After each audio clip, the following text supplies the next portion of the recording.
Is currently the 13th of June 2012, and out here in the Western Pacific today we are watching Tropical Storm Guchol. It's moving off towards the northwest, bringing some wet weather potentially towards the east coast of the Philippines here in the next several days. But first I want to touch in on Taiwan because a stupid amount of rainfall has been falling there, and that really is not the technical word for it, but it really does describe on what's going on there. Upwards of about 1,300 millimeters of rain has fallen in the past 72 hours. Just the past 24 hours, over 500 millimeters has fallen, and that's a crazy amount of rainfall.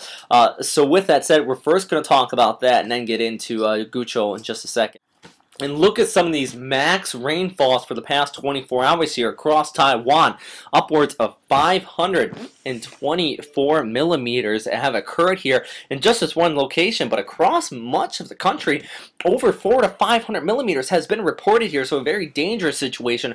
Already been widespread reports of flooding and also some reports of deaths here due to landslides, and really the max amount of rainfall is occurring here across the southwest portions of Taiwan. This is a current radar imagery out of the country there. The max precipitation is really coming out of the southern portions of the country here. Actually, you can see this rain band pushing in out of the South China Sea off there towards the west, and this is piling up on the western portions of the mountains here, and right in here, that's where you're seeing that heavy precipitation, upwards of about 1,300 millimeters in the past 72 hours. So this whole entire area is going to be continuing to see this heavy rainfall, mainly due to that rainy season stationary front we have been talking about, because not just over Taiwan but also extending out here towards the southern Japanese islands, you are seeing that heavy rainfall, and even over towards Hong Kong there has been some reports of significant flooding today, and the HKO has actually issued flooding warnings on some locations. So with that said, it's fairly obvious that the rainy season is in a full swing across much of this region,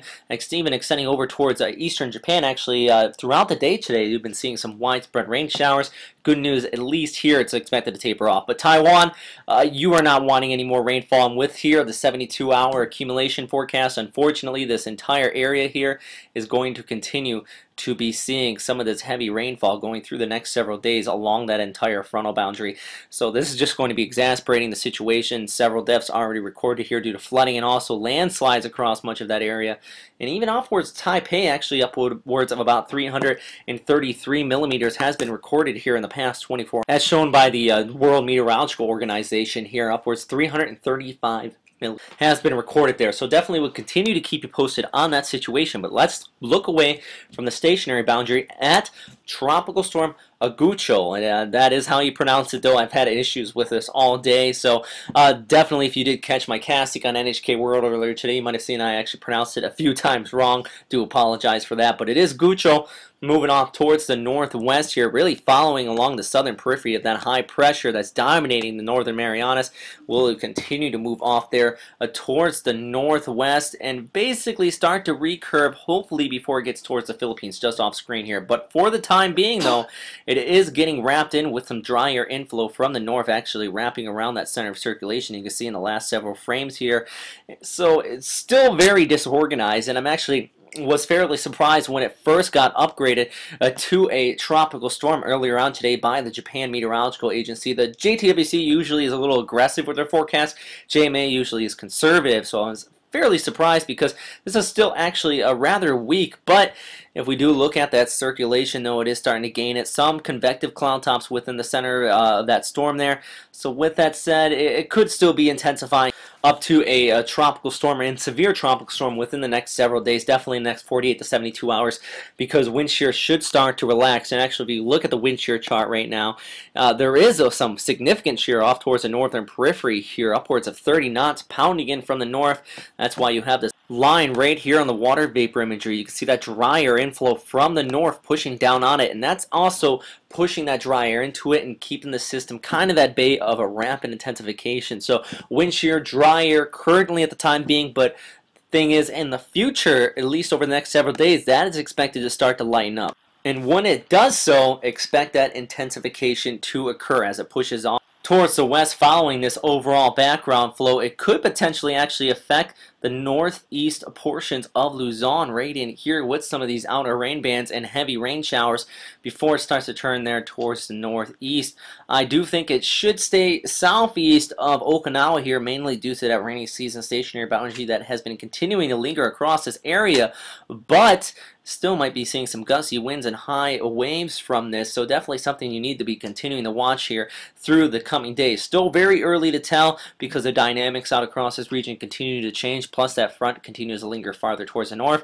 Let's say if it does lift off here a little bit farther towards the north across that portions of Japan by the early part of next week, then actually that storm could run a little bit farther north as well, affecting the southern Japanese islands. But now let's look at the model outlook. If that storm continues to push off there towards the northwest, eventually recurving and eventually affecting the southern Japanese islands, like some of these models are actually showing, it also could be affecting Taiwan here, where they have been receiving all that heavy rainfall that we've been talking about. So if this storm goes in that direction, this is going to be just putting the nails in the coffin on southern Taiwan. It is a very dangerous situation potentially in the mix here.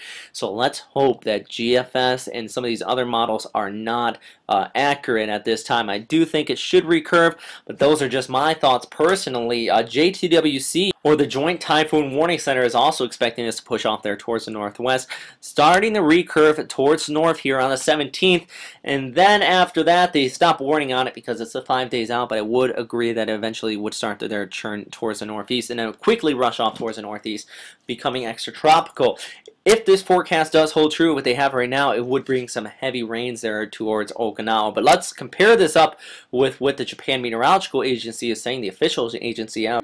And they also have this pushing off there towards the west ever so slowly, moving north of Palau. So hopefully the main island of Palau there shouldn't see too much heavy precipitation from this. Probably that would be very likely due to the small circulation around it. But they also expect this to intensify up to a severe tropical storm by the end of the week. And then into the weekend, potentially could go to a typhoon, but they only show the intensity to about 72 hours out here, and then they push it off there towards the north.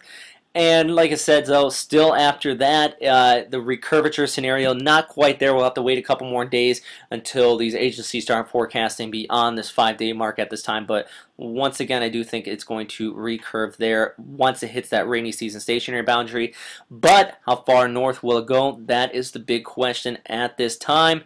Is it going to be affecting the east coast of Taiwan here, and especially the southern Taiwan with yet more rainfall? I do think that if it does get some good inflow coming in from the southwest monsoon, it could enhance it. And yes, a very dangerous situation could be developing here by the early part of next week. So once again, we will continue to keep you. That's all for right now, everybody. Thanks again for watching here at westernpacificweather.com. If you have any questions, comments, or suggestions, as always, please post them in the comment box below. And stay safe out there. Have a great day.